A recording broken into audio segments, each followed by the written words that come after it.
right. We've talked about amino acids. We've organized those amino acids into proteins. We've seen those polypeptides take shape either as a single polypeptide or form a more complex structure. Now it begins. The function of protein begins. Yeah, protein of function discussion begins now. Okay, so protein function. What we're going to do with respect to protein function is we're going to first look at it in the sense of a molecule, a polypeptide that can bind something. So we're going to talk about protein ligand binding. Keep in mind that the proteins, we're going to use hemoglobin as our model. Hemoglobin is a protein that's made up of amino acids. It has secondary structural elements and tertiary and quaternary structural elements. Now, the function of many proteins involves the reversible binding of other molecules. So that means they grab onto them, and then at some point they release them. What motivates them to release them? Highly variable. That thing that they bind to is a ligand, also known as ligand. People are very passionate about ligand or ligand. I cannot say that I am. Ligands can be a variety of different molecules. They themselves can be proteins. They can be small organic or inorganic compounds, both kinds, organic or inorganic. How about that? Ligand binding is non-catalytic. So whenever a protein binds its ligand, it's not going to break any bonds on that ligand. It's going to grab onto it, then at some point in the future, release it. Ligand binding is also going to cause a conformational change within the protein in many instances. And this can be a process that is regulatory. Now, the model that we're going to be using is hemoglobin. Hemoglobin and myoglobin are the two proteins that we're going to talk about. Hemoglobin is a protein that picks up oxygen within the lungs, transports it through your arteries, and releases those into your tissue. Hemoglobin is also a protein that takes carbon dioxide and HCO3, that's soluble carbon dioxide, and transports it through your veins back to the lungs where it's released as CO2. So that O2 and that CO2, O2 is your input for aerobic processes, and CO2 is your output from those aerobic processes. Now, we're going to get deeper into the kind of nuts and bolts of this, but I like this figure because it's both simple, but it's also complex, and it has all the layers that you need. One, oxyhemoglobin, oxygenated hemoglobin, not globin, is going to be this kind of red color, that scarlet color, whereas this bluish color is going to be your deoxyhemoglobin.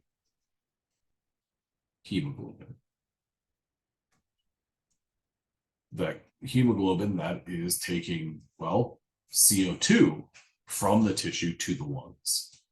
Okay, we're going to get into the different parts of this over the next few slides, but let's go ahead and move on rather than dissecting this one anymore. Myoglobin and hemoglobin are very similar proteins, not just because of how they're spelled, but myoglobin functions as an oxygen storage and transport protein in muscles. Hemoglobin functions in an identical capacity in blood vessels. Okay, so we've got storage and transport in the muscles, and then storage and transport in the blood vessels. Myoglobin is in the muscles, hemoglobin is in the blood vessels. Myoglobin and hemoglobin are built on a common structural motif. This motif is known as a globin fold.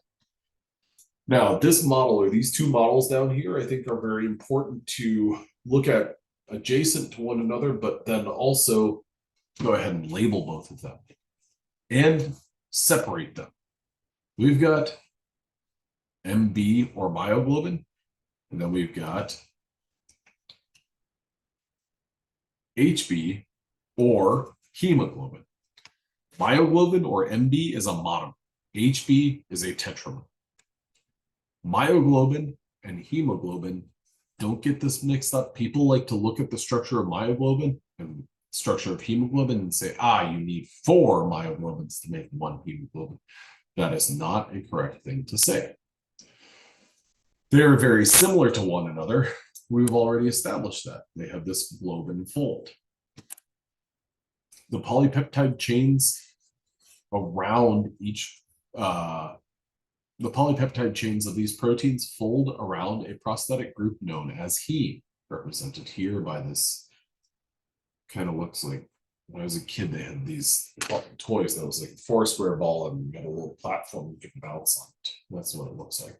It also looks like those single wheel skateboards they go really fast on. At any rate, hemoglobin is a tetramer, myoglobin is a monomer. Hemoglobin is not made up of 4 myoglobin subunits. Here is a depiction of myoglobin. One of the things that I want to draw your attention to is this right here. That 1 right there indicates amino acid number 1. This 153 over here indicates the most C-terminal amino acid number 153.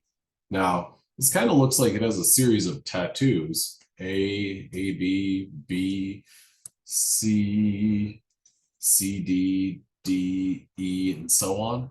Well, what that is showing is that all of these alpha helices that make up this protein, which it's approximately 90% alpha helix, they all have different letter character names.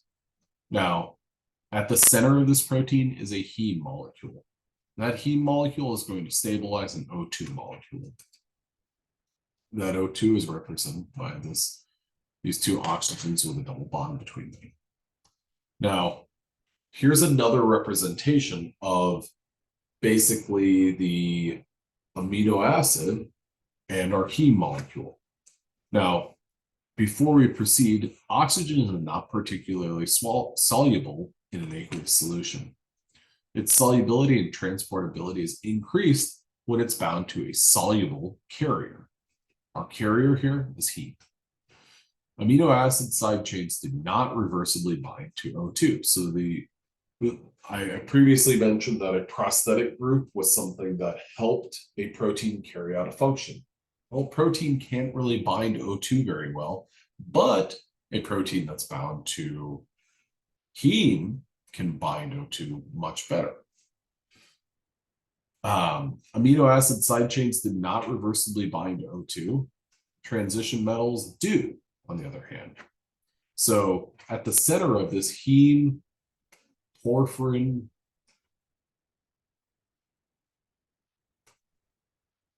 ring is an iron ion. That iron ion is going to bind to O2 pretty well. Iron incorporated in the center of that is going to be used to transport O2. Now, one of the things that I want to draw your attention to is at the bottom of this picture, we've got basically our polypeptide chain, or a snapshot of our polypeptide chain in one specific amino acid. This is a beta carbon with a 1, 2, 3, 4, 5 membrane ring. That's a histidine ring. That histidine ring is going to stabilize these iron ions. These iron ions will hold the O2 in place. So this is our polypeptide chain, or a snapshot of our polypeptide chain of one of our hemoglobin subunits, or one of our myoglobin proteins. Essentially, histidine is going to help out positioning the iron ion, which is going to help out positioning the O2. Now, with that in mind, the histidine that we were just looking at, that I was just drawing on, was this his F8. So that means a histidine that is in F helix, which, let me jump back here, F helix right here, and it is F8, so it is the 8th amino acid in that F helix. Well, okay, so here we've got our heme in green. On the opposite side of that heme with our O2, we've got another histidine. That other histidine is helping show, basically position that O2. So iron 2+ is coordinated by the four porphyrin atoms, or four porphyrin nitrogen atoms, and one nitrogen from his F8 and his 93. Or sorry, also known as his 93. So this F8 is also his 93. That histidine number 93 is our proximal histidine on the lower side of our Fe, or the lower side of our porphyrin ring. When O2 is bound, it acts as the sixth ligand to Fe. So we've got our nitrogens, our four porphyrin nitrogen atoms. This is our fifth ligand. Then his E7, also known as histidine number 64, the seventh residue in the E helix, hydrogen bonds to that O2. So we've got a hydrogen bonding event that's happening to stabilize it on the opposite side, also known as the distal side. This is the distal histidine. Now, so basically, when you look at a O2 being stabilized at the center of a heme ring, it's because of iron that's in the center of that ring and histidines within that polypeptide. Now, there are some other amino acids, Val E11 and phenylalanine CD1, that do help position that, but those are of lower significance and less important because what they're doing is basically kind of making space. I want you to know histidine is the important amino acid for bringing O2 into the fold and stabilizing it. Now, the oxygenation of heme and the color of blood ultimately gives this thing on my wrist, an Apple Watch, and on many of y'all's watch wrists, a way of determining your blood oxygen content. In a hospital setting, you've got one of these known as a pulse oximeter. My logo is lower to the. I'm gonna show it's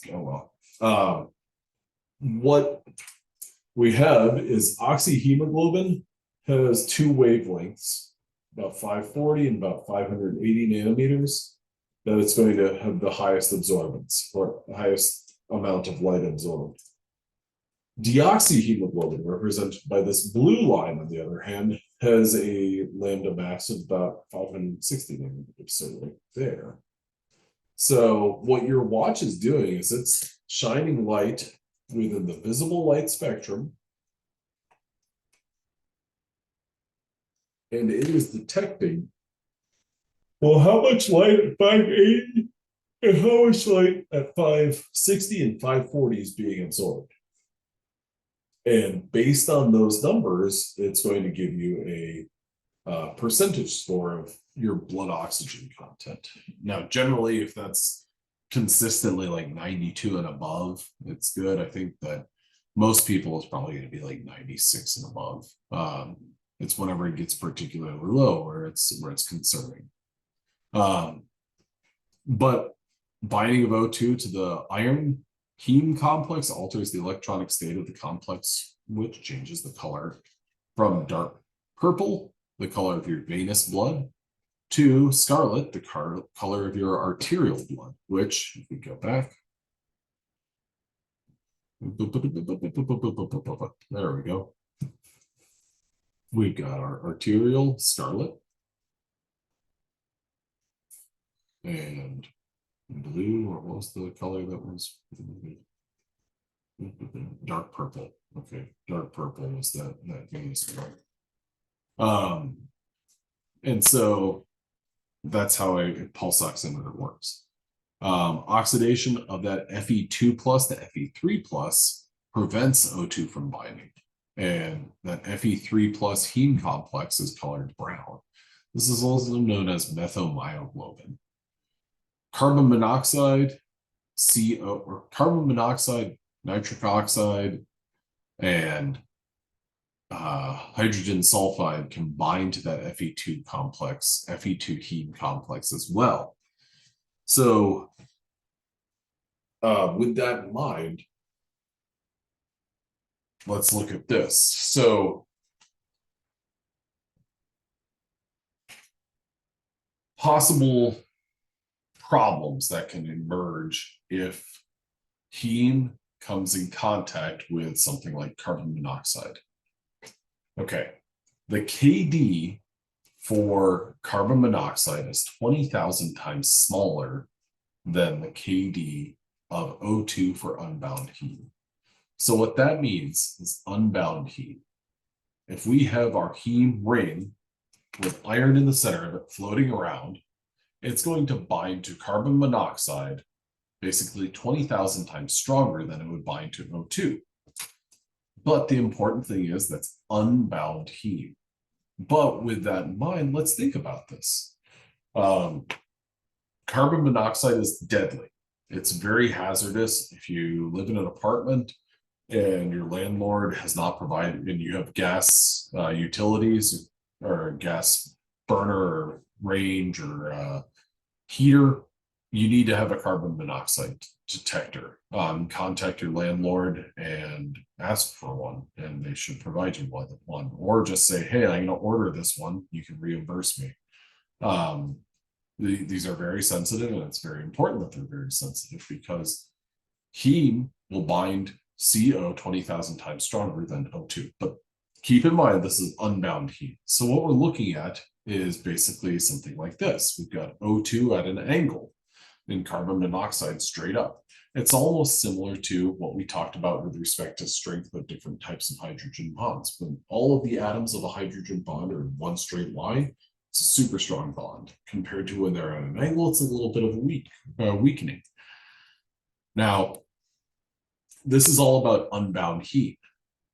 The KD for CO is only 200 times smaller than the KD of O2 for myoglobin bound to heme. So when myoglobin is bound to heme, there's still a stronger affinity for carbon monoxide than O2, but it's not that 20,000 times them. Nevertheless, though, it's cause for concern. Carbon monoxide is going to bind more tightly to heme, unbound, but it's also going to bind to bound hemoglobin more tightly. Now, the significance about the importance of this and the difference there is what is different between unbound heme and myoglobin bound heme? Well, the remainder of the polypeptide, all of the R groups that are nearby, what are they going to do? They're going to more or less get in the way of that carbon monoxide and kind of block it off. So that's why we see this. See, that's a 100x drop. I'm going to say delta 100x due to rest of the protein.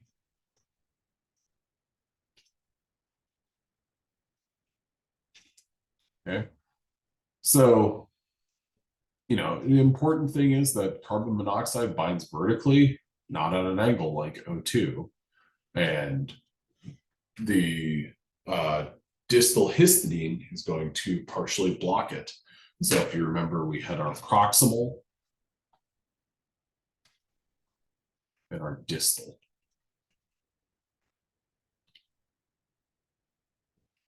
It's also shown. Yeah, here we go. Distal is the one that basically is going to be closest to that O2. Okay, well, I think that's a good place to stop with this bit of material, because in the next video, we're going to get into a discussion of the math associated with protein ligand binding, and that is something that should be kind of processed on its own. All right, well, have a good one.